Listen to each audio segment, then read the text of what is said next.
बाबर रिजवान तुम T20 cricket से retirement ले लो।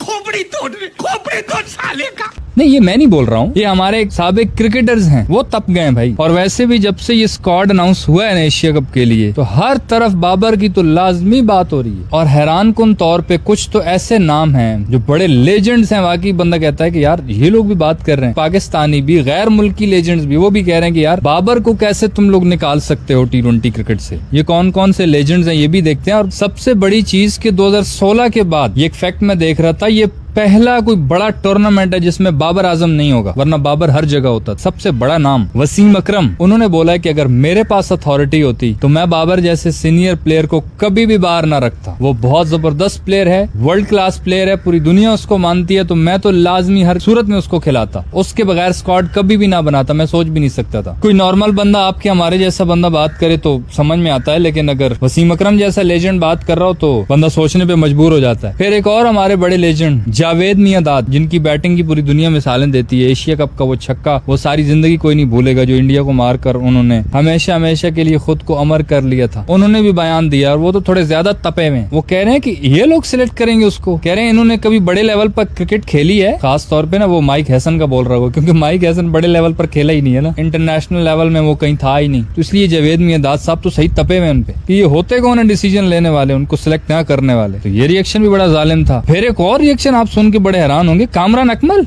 यस कामी भाई, वैसे तो रिसेंटली उन्होंने एक स्टेटमेंट दी थी कि बाबर रिजवान इन दोनों को T20 के बाद वनडे से भी निकाल दो, इनको हर जगह से निकाल दो। और जो अच्छा खासा रौला भी बना था, बाबर के फादर ने भी कामरान अकमल को एक जवाब दिया था, अच्छा खासा इनका रौला भी बना था। चाचे भतीजे की ऑनलाइन लड़ाई भी हुई थी, क्योंकि आजकल फिजिकल लड़ाइयों का दौर है नहीं। आजकल सबको पता है कि कौन आएगा ऐसे मारने चपेड़े, तो ऑनलाइन सब लड़ लेते हैं। ऑनलाइन चपेड़े लग भी गई तो क्या हुआ, दर्द थोड़ी होगा। लेकिन अब वही कामी भाई हैं जो इन दोनों के फेवर में खड़े हो गए। वो तो कह रहे थे कि भाई बाबर रिजवान इतने बड़े नामों को तुमने सिलेक्ट नहीं किया। कहते हैं ये सालों से चलता आ रहा है कि हर कोई अपनी पसंद का खिलाड़ी लेकर आता है, जो मेन काम के लोग होते हैं वो आते ही नहीं है। अरे कामी भाई, ये बात तो नहीं करनी चाहिए थी यार। इसमें तो फिर आप और आपका भाई भी रगड़ा जाता है। आप जो कह रहे हो ना सालों से चल रहा है, तो इसका मतलब आपके दौर में भी ये चलता रहा है कि आप किसी की पसंद के थे तो आप आए।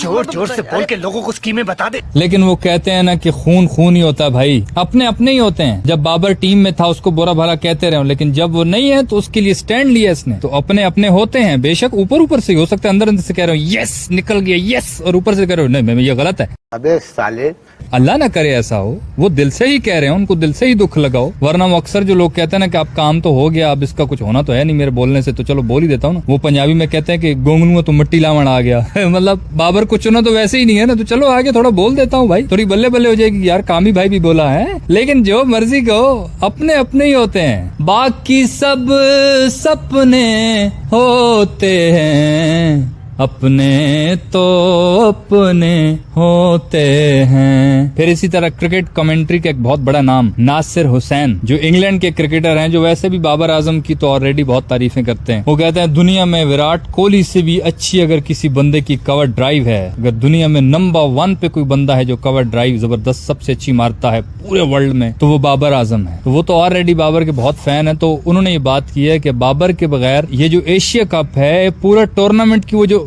चमक धमक होती है वो फीकी पड़ जाएगी। इसके बगैर सिर्फ ये नहीं कि पाकिस्तान टीम को नुकसान होगा, इसके बगैर तो पूरे टूर्नामेंट का मजा ही नहीं। हाय इतना प्यार।